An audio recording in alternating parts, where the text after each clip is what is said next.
இப்போ இந்த ஃபோல்டர் எந்த ஃபோல்டரில் வேணுமோ அந்த ஃபோல்டர் பார்த்து காப்பி பண்ணிவிட்டு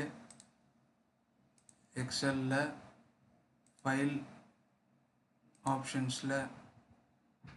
அட்வான்ஸ்டில்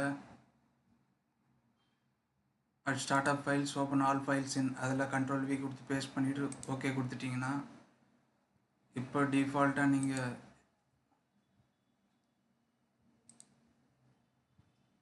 எக்ஸல் ஃபைல் ஓப்பன் பண்ணிங்கன்னா அந்த மூணு ஃபைலுமே ஓப்பன் ஆகும்.